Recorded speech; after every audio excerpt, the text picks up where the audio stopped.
Malam itu, langit di atas kampung Sindangsari menggantung kelam tanpa bintang, seolah menolak memberi secercah cahaya bagi tanah kecil yang terus bergelut dengan luka dan ketakutan. Di sudut terminal tua yang tak pernah benar-benar tidur, samar-samar, terdengar raungan motor dan suara botol pecah yang menghantam aspal, bunyi-bunyi yang sudah terlalu akrab di telingaku, tapi tak pernah benar-benar membuatku terbiasa. Ada rasa dingin yang merayap dari ujung kaki ke tengkuk, bukan karena angin malam, melainkan karena firasat buruk yang menyelinap pelan-pelan seperti kabut. Warga mulai menutup pintu lebih awal, lampu-lampu dimatikan sebelum waktunya, dan anak-anak tak lagi berani bermain di lorong geng menjelang maghrib. Aku berdiri sendiri di depan warung Mang Usep, memperhatikan sekelompok pria berbadan besar yang tertawa keras, sambil mengedarkan amplop. Wajah-wajah yang terlalu sering muncul saat harapan mulai tumbuh, hanya untuk menginjaknya kembali ke tanah. Aku tahu, malam itu bukan malam biasa. Sesuatu sedang bergerak di balik kegelapan, dan aku hanya bisa bertanya-tanya dalam hati. Siapa yang akan jadi korban selanjutnya, dan apakah keberanian benar-benar cukup untuk melawan mereka? Namaku Iqbal. Aku lahir dan besar di kampung Sindangsari, sebuah perkampungan kecil yang menempel pada pinggir barat kota Bandung. Kampung kami bukan kampung yang punya nama besar atau dikenal karena tokohnya. Kami tidak punya pahlawan, tidak pula punya pejabat, tapi kami punya sesuatu yang lebih berharga, ketulusan. Pagi-pagi, ketika matahari baru saja menyingkap tirai embun dari atap seng rumah-rumah kami, suara-suara sudah mulai mengisi udara. Suara sapu lidi Bu Mimin yang menyapu halaman, suara panggilan, ibu-ibu dari warung sebelah, aroma gorengan hangat, kopi hitam yang mendidih di atas tungku kayu, dan tentu saja, teriakan sopir angkot di terminal kecil yang terletak 2 gang dari rumahku. Astagfirullah, telat Dewi Iyeu si Asep. Itu suara Mang Udin, sopir angkot jalur Cicaheum Cibaduyut yang legendaris di terminal kami. Aku mengenalnya sejak aku masih bocah. Dulu, aku sering duduk di bangku depan, pura-pura jadi kernet, sambil manggil-manggil penumpang pakai suara cempreng. Hari-hariku dulu penuh tawa. Tapi sekarang, suasana kampung kami berubah. Tidak sepenuhnya gelap, tapi ada bayang-bayang hitam yang mengintai dari setiap sudut jalan, seolah menunggu waktu untuk menerkam. Semuanya bermula beberapa bulan lalu, ketika kelompok yang menamakan dirinya Geri Berjaya mulai muncul di sekitar terminal. Awalnya, mereka cuma datang-datang nongkrong sambil ngerokok. Tapi lama-lama, mereka minta uang parkir, kemudian uang keamanan. Lama-lama, mereka mulai mengatur siapa yang boleh narik penumpang dan siapa yang harus istirahat. Pagi itu, aku duduk di bangku panjang dekat warung Mang Dudung. Sedang nyeruput kopi ketika suara ribut-ribut menarik perhatianku. "Tu boga duit, atuh teu usah narik deui, Mang." Seorang pria bertubuh besar, bersarung di leher dan wajah penuh tato, mendorong Mang Udin hingga jatuh ke trotoar. Hatiku mendadak panas. Mang Udin berusaha berdiri, wajahnya pucat. "Saya sudah kasih seminggu kemarin, Kang. Hari ini belum." "Ada rezeki?" "Bohong! Mobil narik terus. Masa teu boga duit?" Pria bertato itu membentak. Aku bangkit. Langkahku terayun otomatis, padahal logikaku berteriak menyuruhku tetap duduk. Tapi kakiku terlalu jujur pada amarah. "Hei!" Suara itu keluar dari mulutku lebih keras dari yang kuperkirakan. Si pria menoleh. "Anak siapa lo?" Aku berdiri tegak, walau jantungku berdentam seperti genderang perang. "Iqbal. Anak Pak Acep." Dia tertawa kecil, sinis. "Oh, anak Ustaz, sok berani ya? Mau ikut-ikutan jadi pahlawan?" Aku tidak menjawab. Aku hanya memandangi Mang Udin yang masih terduduk, napasnya ngos-ngosan, tangan kirinya menggenggam dada. "Kalau kalian ganggu orang sini lagi, aku laporin ke polisi," kataku lirih, tapi tegas. Suasana hening sesaat. Pria itu menggeleng sambil tertawa. "Polisi?" Dia meludah ke tanah. Mereka juga makan dari tangan yang sama. Dan dengan itu, dia pergi. Hari itu, aku pulang ke rumah dengan kepala penuh tanya. Aku melihat ibu duduk di serambi, menjahit baju pesanan. "Bal, kamu dari mana?" Kenapa mukamu tegang begitu? Aku hanya duduk di sampingnya. Diam. Tapi dalam hatiku, ribuan suara berteriak. Ibu tahu aku memendam sesuatu. Sejak kecil, beliau bisa membaca wajahku layaknya buku yang sudah usang karena terlalu sering dibaca. Ada apa di terminal? Tanyanya pelan. Aku menghela napas panjang. Orang-orang itu, Bu, mereka makin ngawur. Mang Udin didorong, diperas. Dan orang-orang cuma bisa diam. Ibuku menghentikan jahitannya. Kadang, diam bukan berarti setuju, tapi karena takut. Kalimat itu menghantamku. Aku pun tahu, bukan karena warga kami pengecut, tapi karena mereka sudah terlalu sering dikhianati oleh orang-orang yang seharusnya melindungi. Malam itu, aku tidak bisa tidur. Aku duduk di beranda, memandangi jalan yang basah oleh gerimis. Lampu jalan berkedip, dan suara jangkrik mengisi keheningan. Aku berpikir, kalau aku tidak melakukan apa-apa, siapa yang akan memulainya? Kampung ini tempat aku dibesarkan. Tempat aku belajar berjalan, belajar tertawa, dan belajar menjadi manusia. Aku tidak bisa diam saja melihatnya dirampas perlahan-lahan. Aku tahu risikonya. Aku tahu aku bukan siapa-siapa, tapi aku juga tahu kalau aku tidak bicara sekarang, nanti mungkin aku tidak akan pernah punya kesempatan lagi. Dan malam itu, dengan udara dingin menusuk tulang, aku membuat keputusan. Aku akan mulai berbicara. Bukan untuk jadi pahlawan, tapi untuk menyelamatkan rumahku, kampung, Sindangsari. Besoknya, aku mulai menyapa orang-orang yang biasanya hanya ku kenal dari kejauhan. Aku ngobrol dengan Asep, teman SMP-ku yang sekarang jadi tukang tambal ban. Aku datangi Bu Nur, yang lapaknya diusir paksa karena tidak mau bayar uang keamanan. Aku ajak ngobrol Roni, si tukang parkir yang dulu sering kubantu waktu kerja sambilan. Semua wajah itu menyimpan luka. Tapi aku juga melihat bara kecil yang belum padam. Dan aku tahu, aku tidak sendiri. Aku hanya perlu menyalakan kembali keberanian. Mereka, sedikit demi sedikit. Bal, kamu yakin mau ngelawan mereka? Pertanyaan itu keluar dari mulut Asep. Sahabatku sejak masih sama-sama makan mie instan di bawah pohon jambu belakang sekolah dasar. Sekarang, dia jadi tukang tambal ban di ujung terminal. Tubuhnya mulai tambun, tangan hitam legam karena oli, tapi senyumnya masih sama seperti dulu, tulus, meski kini lebih sering sembunyi di balik rasa takut. Kami duduk di warung kopi Mang Dudung, tempat semua obrolan penting warga terminal biasa dimulai, dan kadang juga diakhiri dengan tangisan atau tawa getir. Di depan kami, 2 cangkir kopi hitam, mengepul sementara suara kendaraan angkot saling bersautan dari kejauhan. Bukan soal yakin, Sep, kataku pelan, tapi soal harus. Kalau bukan kita, siapa lagi? Asep menunduk. Ia mengaduk kopinya yang pahit seolah bisa menemukan jawaban di dasar cangkir. Mereka beneran gak main-main, Bal. Minggu kemarin, temen gue, si Rijal, yang biasa narik di jalur Tegalega, dipukul, sampai rahangnya retak cuman gara-gara ngelawan setoran. Aku sudah dengar soal itu. Rijal sekarang dirawat di rumah sakit daerah, dibantu patungan oleh sesama sopir. Ironis sekali. Kami yang bekerja jujur, malah jadi korban dari orang-orang yang seharusnya dipenjara. Aku menatap Asep. Justru itu, Sep. Kita udah terlalu lama diem. Setiap hari kita bayar harga buat keamanan yang seharusnya gratis. Kita kerja buat makan, tapi yang kenyang malah mereka. Asep menarik napas panjang, lalu mengangguk. Oke, gue ikut. Itu kalimat pertama yang membuatku sadar.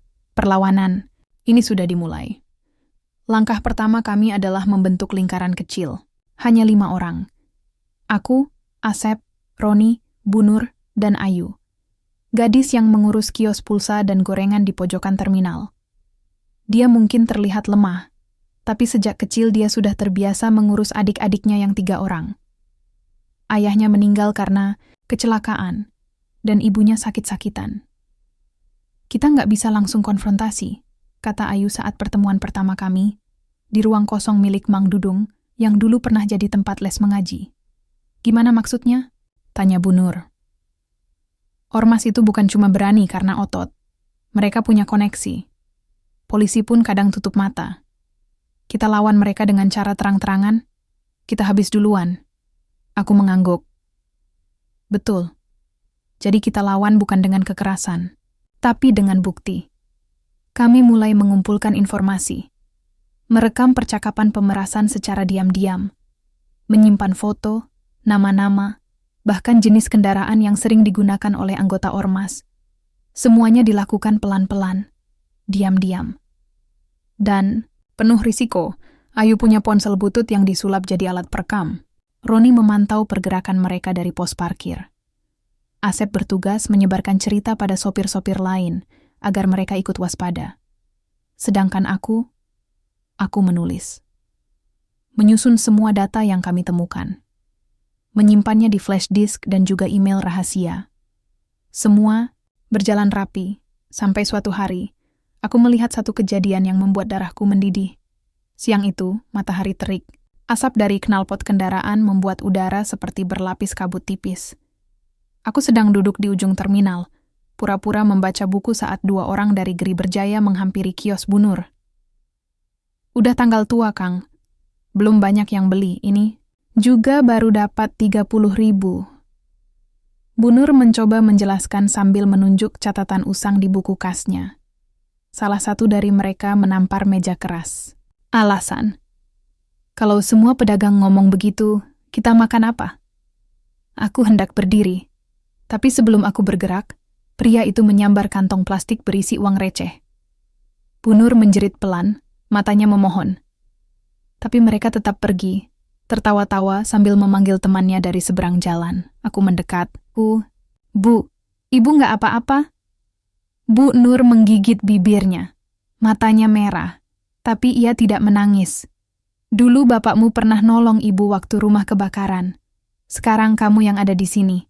Tapi Bal, sampai kapan kita begini? Aku mengerti.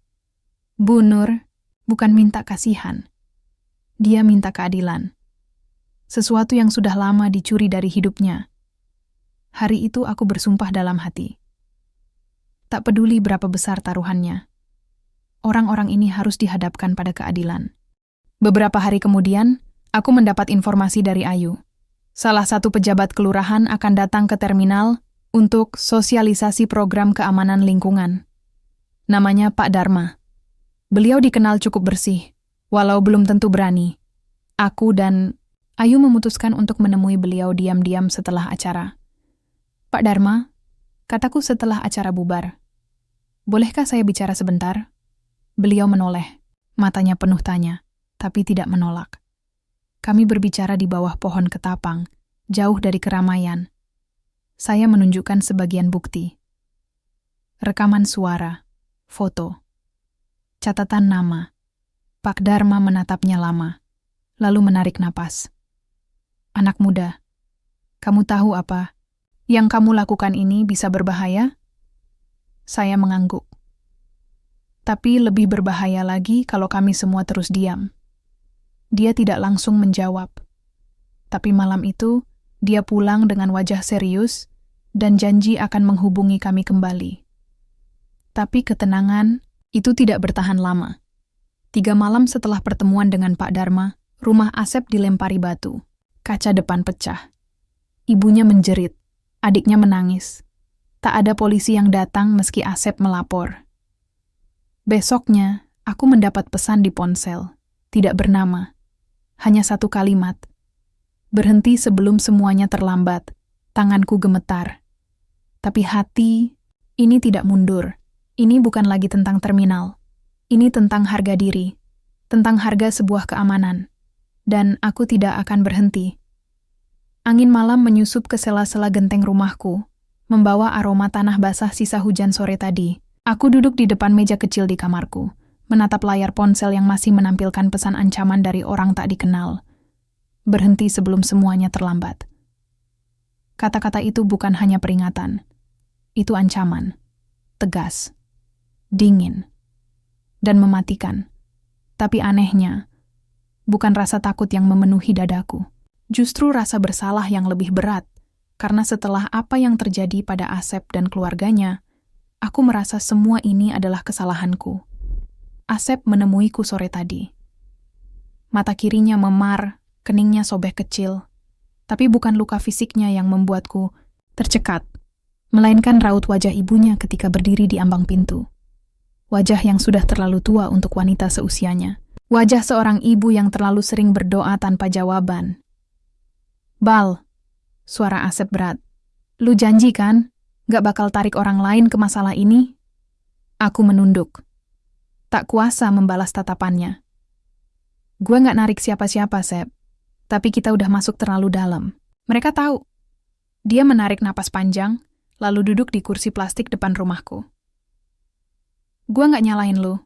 Cuman, kasihan mak gue, kasihan adik-adik gue. Mereka gak salah." Hening. Lalu dia berkata, dengan suara nyaris tak terdengar, "Kadang, keadilan tuh kayak bayangan. Kita kejar, makin jauh. Tapi kalau kita berhenti, dia tetap gak datang." Kalimat itu tinggal di benakku sepanjang malam. Beberapa hari kemudian, aku memutuskan untuk mengunjungi rumah Bu Nur. Setelah kejadian perampasan dagangan tempo hari, aku belum sempat benar-benar bicara dengannya.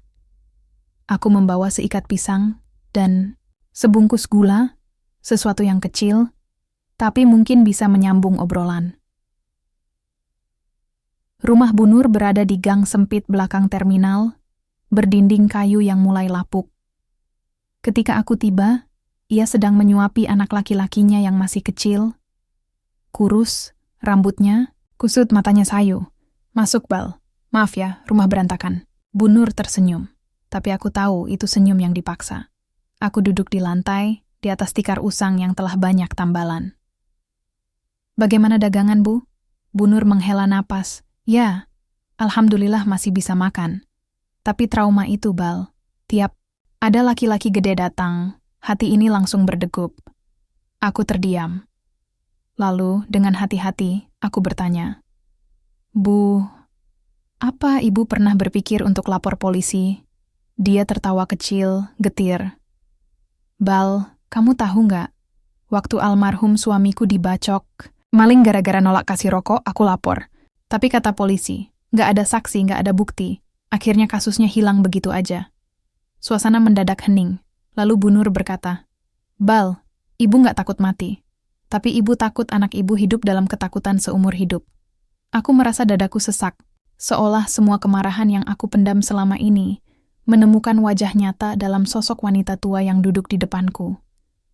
Luka-luka itu bukan cuma di tubuh, tapi di jiwa, di ingatan, di cara mereka melihat dunia. Dan luka itu belum pernah benar-benar sembuh. Malam itu aku pulang dengan langkah berat.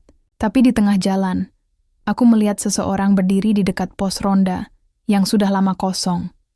Tubuhnya kurus, wajahnya tertutup tudung jaket. Dan ketika ia menoleh, aku terdiam. "Roni?" Dia mengangguk. Tapi wajahnya tampak pucat. Ada yang aneh, Bal. Gue ngikutin 2 orang dari ormas itu tadi sore. Mereka masuk ke rumah kosong di belakang toko kelontong Bu Ijah. Ternyata, di situ tempat mereka ngumpulin uang setoran. Mataku membelalak. "Lo yakin?" Roni mengangguk lagi. "Ada 2 motor di sana. Gue hafal platnya. Gue juga sempat motret pakai HP. Nih." Ia menyerahkan ponsel. Di layar tampak 2 motor gede, terparkir rapi. Dan dari jendela, tampak bayangan orang sedang menghitung sesuatu. "Ini bisa jadi bukti kuat, Ron. Tapi kita harus pastikan lebih banyak yang tahu." Roni menatapku dalam. "Bal, lo yakin kita nggak akan celaka karena semua ini?" Aku mengangguk pelan. Gue nggak yakin kita aman. Tapi gue yakin kita nggak bisa terus hidup dalam diam. Besoknya, aku dan Ayu menyusun rencana. Kami akan kumpulkan semua warga yang pernah jadi korban. Bukan untuk berontak, tapi untuk bersaksi. Kami ingin membentuk komite warga Sindangsari. Isinya bukan aktivis, bukan petarung, tapi orang-orang biasa yang muak dengan ketakutan. Ayu mendesain selebaran kecil yang kami sebar diam-diam. Di bawah pintu, di dalam kantong plastik belanja, di sela-sela koran bekas. Di sana tertulis, "Kita bukan orang kuat, tapi kita bukan pengecut. Datang dan bersuaralah." Hari Sabtu, jam 8 malam, di ruang kosong milik Mang Dudung. Hari demi hari kami menunggu. Detik-detik terasa lambat. Tapi ada satu hal yang tidak pernah berubah. Tekad. Malam Sabtu itu, hujan turun rintik-rintik. Tapi satu persatu orang datang. Wajah-wajah letih. Tubuh-tubuh gemetar. Tapi mereka datang. Mang Udin dengan tongkatnya. Bu Nur dengan anaknya yang tertidur di pelukan. Roni, Asep. Bahkan Pak RT yang selama ini hanya diam. Lebih dari 20 orang hadir malam itu. Dan di antara kami, tak ada satupun yang punya kekuatan fisik. Tapi kami punya keberanian. Dan keberanian, ketika dipertemukan, dengan tujuan bersama, bisa menjadi senjata paling berbahaya. Malam itu, aku berdiri di depan mereka. Gemetar. Tapi suara hatiku lebih keras dari rasa takut. Teman-teman, kita bukan ingin perang, tapi kita ingin hidup. Kita ingin hak kita kembali. Mulai malam ini, kita berhenti diam. Semua menunduk. Lalu tepuk tangan pelan terdengar. 1, 2, 3, hingga semua bersatu. Dan untuk pertama kalinya, aku melihat harapan. Bukan yang besar, tapi cukup untuk menyembuhkan luka pertama. Luka yang tak tersembuhkan, kini mulai dirawat. Hujan turun deras malam itu, seolah langit sedang mencuci luka-luka yang belum sempat sembuh di kampung Sindangsari. Di ruang kosong milik Mang Dudung, bau tanah basah bercampur dengan aroma kopi hitam dan keringat gugup. Kami sudah bertemu 3 kali sejak pembentukan komite warga. Tapi malam ini terasa berbeda. Lebih banyak bisik-bisik, lebih banyak mata yang celingukan ke jendela seolah takut ada yang mengintip. Dan aku merasakan sesuatu yang aneh, seolah udara pun mengandung sesuatu yang menyesakkan. Bal, Ayu berbisik sambil menyodorkan ponselnya padaku. Lihat ini. Di layar tampak potret wajahku yang diambil diam-diam. Di bawahnya, sebuah akun anonim mengunggahnya ke grup Facebook komunitas kota. Tulisannya singkat, orang ini bikin masalah. Hati-hati, dia agen provokasi. Dadaku langsung panas. Dari mana kamu dapat ini? Ada temenku yang kerja di warnet. Katanya akun ini udah sebulan mantau aktivitas warga terminal. Bisa jadi, ada yang nyusup di antara kita. Aku menatap sekeliling, wajah-wajah lelah. Tapi siapa yang bisa dipercaya sepenuhnya? Setelah rapat bubar, aku duduk sendirian di bangku panjang luar ruangan. Roni menyusul, membawakan segelas teh manis hangat. Gue gak nyaman, Bal. Rasanya kayak kita dipantau terus. Aku mengangguk. Mungkin karena emang iya. Dia menatapku tajam. Lu pikir siapa yang bocorin info soal rapat-rapat kita? Aku diam. Sudah beberapa kali hal-hal aneh terjadi. Polisi tiba-tiba datang ke terminal seolah tahu kami berkumpul. Atau ormas Geri Berjaya muncul di titik yang kami rencanakan untuk observasi. Ada mata di antara kita, kataku akhirnya. Dan kita harus temukan sebelum mereka buat kerusakan lebih besar. Besoknya, aku dan Ayu menyusun daftar peserta, rapat.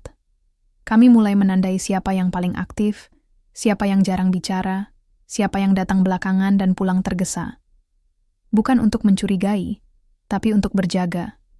Karena jika satu saja dari kami menjual informasi, semuanya bisa runtuh.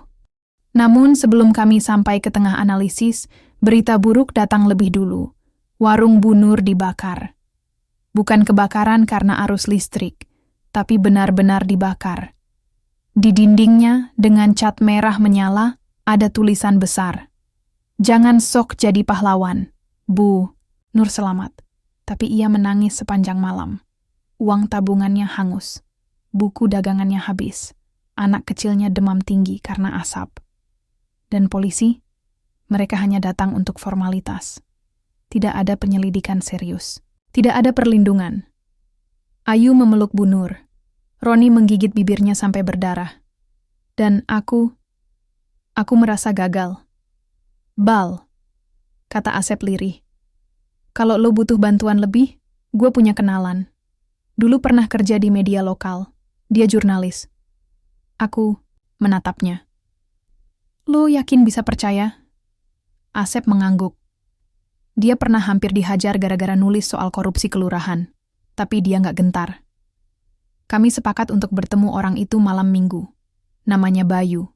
Tubuh kurus, kacamatanya tebal, dan wajahnya tidak pernah terlihat ramah. Tapi dari caranya bicara, dia tahu banyak. Jangan main api kalau kalian belum tahu api itu nyala dari mana, kata Bayu saat kami menjelaskan semua. Kalian pikir kalian lawan preman terminal. Tapi ini bukan cuma soal pungli. Ini jaringan. Aku terdiam. Jaringan? Bayu mengangguk. Setoran dari terminal ke ormas itu masuk ke rekening pribadi. Tapi dari sana disebar lagi. Ke siapa? Beberapa ke tokoh politik lokal. Beberapa ke pengusaha bus. Bahkan ada catatan soal penyokong dana kampanye dari uang kotor ini. Ayu menatapku lekat. Ini lebih besar dari yang kita pikir. Bayu melanjutkan, kalian harus hati-hati. Kalian bukan cuma main di jalan sempit. Kalian sedang menginjak ekor ular. Aku gemetar, tapi juga marah. Sangat marah. Kalau begitu, kataku, kita akan bawa ini ke publik. Biar semua orang tahu. Bayu menggeleng. Belum saatnya. Kita kumpulkan dulu semua bukti. Foto, video, transaksi, rekening. Lalu kita rilis bersamaan. Ke media dan lembaga hukum. Aku mengangguk. Baik, kita mulai dari sekarang. Tapi malam itu aku sadar satu hal. Musuh kami bukan hanya wajah-wajah yang tampak garang di terminal, tapi juga mereka yang berdasi di kantor-kantor. Mereka yang bicara soal keamanan masyarakat sambil menandatangani kertas berisi uang hasil pemerasan. Dan lebih dari itu, ada yang lebih menakutkan dari preman bersenjata. Orang biasa yang mengkhianati dari dalam. Mata yang mengawasi kami bukan dari jauh. Mereka ada di dekat. Mereka duduk bersama kami. Mereka tahu nama kami. Dan kami harus menemukan siapa. Sebelum segalanya terlambat. Malam demi malam kami bekerja dalam diam. Bukan lagi hanya mengamati, tapi memburu kepingan demi kepingan kebenaran yang tersembunyi rapi di balik wajah-wajah yang berpura-pura menjaga keamanan. Bayu, jurnalis yang diperkenalkan Asep, menjadi kunci. Ia mengajari kami bagaimana memotret tanpa ketahuan, bagaimana merekam percakapan lewat ponsel yang disamarkan, bahkan cara menyusun data agar terlihat rapi dan sah untuk publikasi. Gua nggak janji semua ini bakal mengubah keadaan, kata Bayu. Satu malam, ketika kami menyusun catatan transaksi dari kios-kios di terminal, tapi kalau kita diam, nggak akan ada yang pernah tahu mereka disiksa pelan-pelan. Satu persatu, para pedagang mulai membuka suara. Pak Yana, pemilik kios majalah, menyerahkan catatan keuangan yang ditulis tangan. Di sana tercatat jumlah uang yang harus ia setor setiap pekan kepada petugas lapangan, yang tidak pernah mau menyebut nama. Bu Eli, penjual air minum, bercerita bagaimana ia pernah kehilangan suaminya setelah menolak bayar 2 kali lipat saat musim mudik.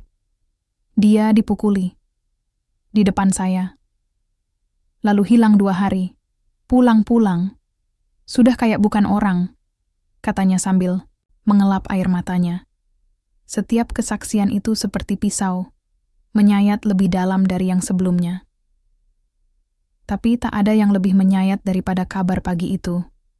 Roni, sahabatku yang paling setia sejak awal pergerakan, menghilang. Sudah 24 jam. Nomor ponselnya tak bisa dihubungi. Ibunya datang ke rumahku pagi-pagi buta, matanya sembab, suaranya bergetar. Bal, Roni nggak pulang dari kemarin. Dia bilang, mau cari data lagi, tapi nggak bilang di mana. Aku tercekat. Segera aku hubungi Asep, Ayu, bahkan Bayu. Tak satu pun tahu kemana Roni pergi. Di chat terakhirnya, dia hanya menulis, ada sesuatu yang harus lo lihat. Tapi gua harus pastikan dulu. Waktu kirimnya, pukul 9 malam, semalam sebelum ia hilang. Hari itu kami keliling terminal, memeriksa tiap sudut, tiap bangunan kosong, tiap lorong gelap. Tapi tak ada jejak. Bahkan satpam terminal mengaku tidak melihatnya. Bayu menduga, Roni sudah terlalu dekat dengan sesuatu yang seharusnya tidak ia sentuh. Sore hari, kami menemukan ponselnya. Dibuang di dekat tempat sampah, belakang ruko tua. Layarnya retak. Tapi SIM card-nya masih utuh. Dengan alat bantu dari Bayu, kami coba buka isinya. Di dalamnya, satu video belum sempat dikirim. Kami menontonnya dalam diam. Video buram, tapi cukup jelas. Seorang pria bertubuh besar sedang menerima amplop dari seorang lelaki lain berpakaian rapi. Di belakangnya, ada spanduk kecil bertuliskan nama sebuah partai politik. Aku mengenali sosok bertubuh besar itu. Itu Abbas, tangan kanan ketua Ormas Geri Berjaya. Dan pria bersetelan rapi itu pernah kulihat di berita lokal, calon legislatif. Roni dapat ini dan gak sempat ngirim, ujar Ayu lirih. Mereka tahu dia punya ini. Mereka ambil dia. Sakit rasanya. Seolah dunia memaksa kita memilih antara diam atau kehilangan orang yang kita sayang. Kalau kita terus maju, Bal, kata Asep, apa kita semua akan seperti Roni? Aku tak menjawab, bukan karena tak tahu, tapi karena tahu jawabannya tak akan melegakan siapapun. Malam itu, kami berkumpul. Hanya 9 orang yang datang dari puluhan yang biasa hadir.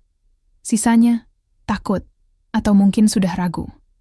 Bal, kata Bu Nur, saya bukan penakut, tapi saya punya anak.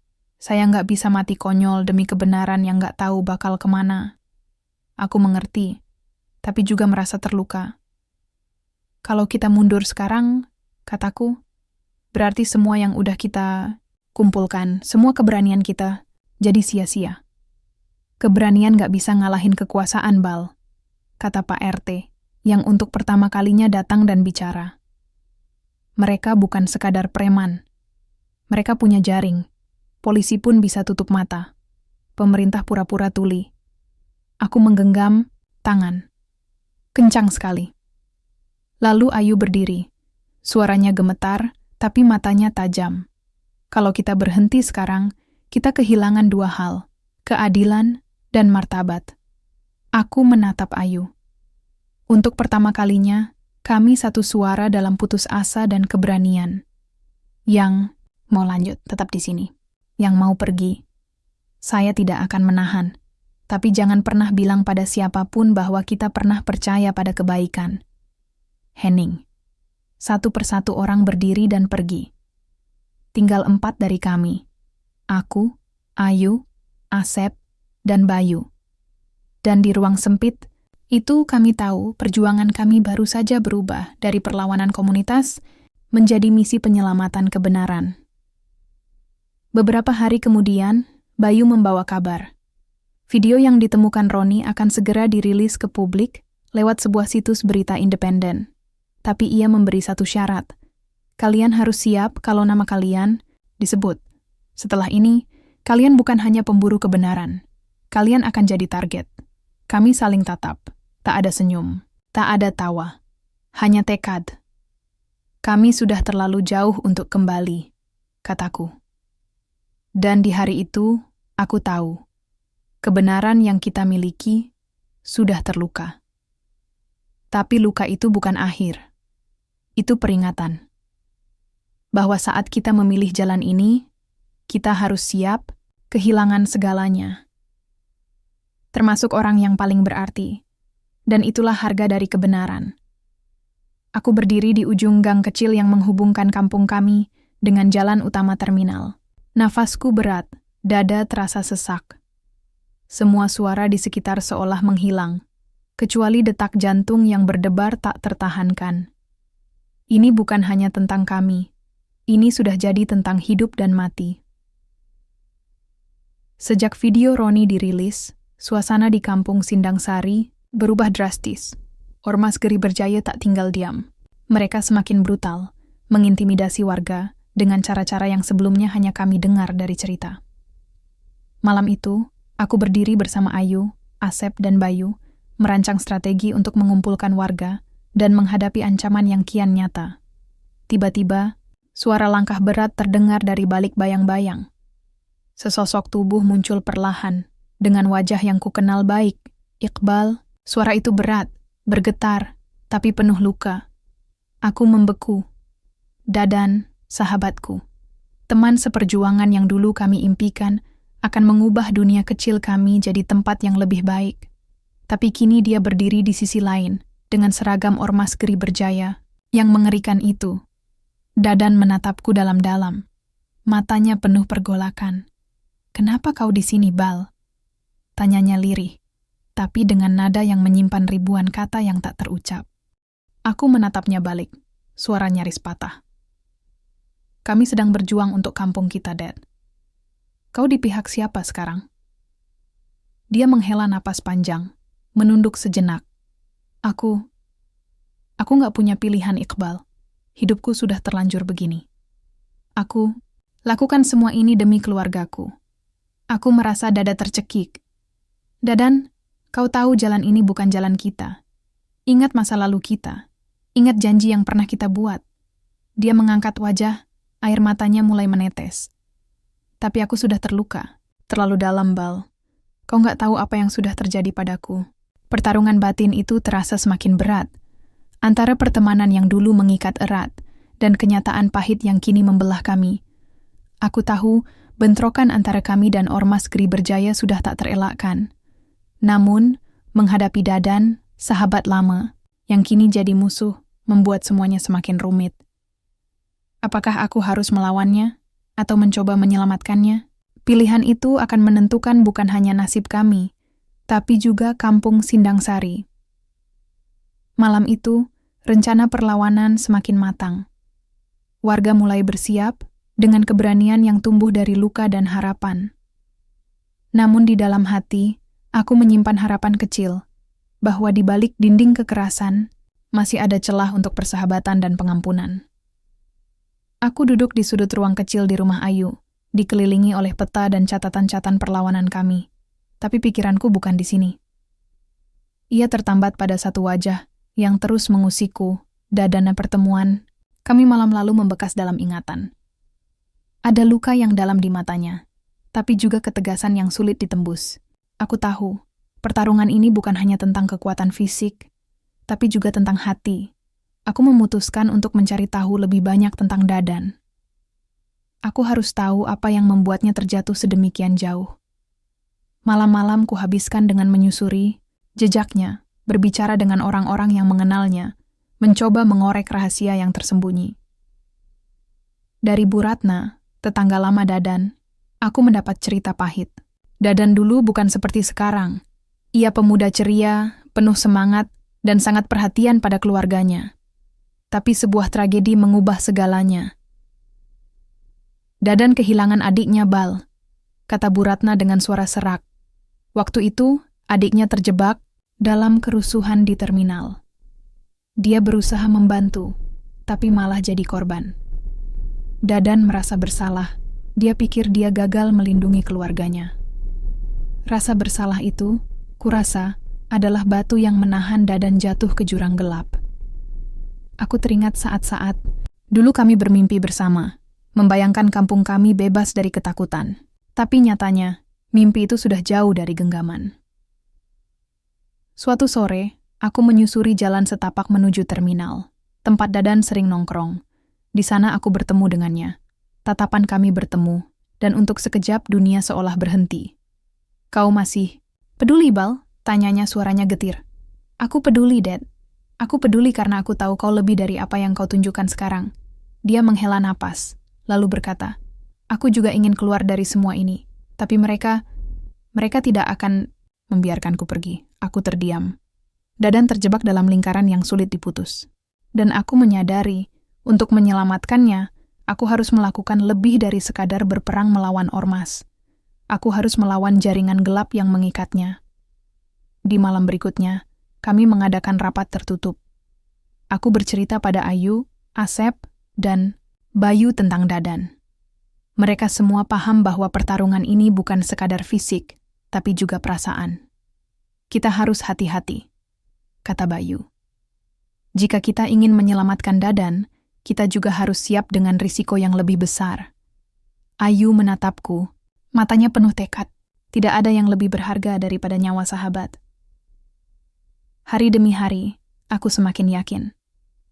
Pertarungan kami bukan hanya untuk kampung Sindang Sari, tapi juga untuk jiwa-jiwa yang terperangkap dalam kegelapan.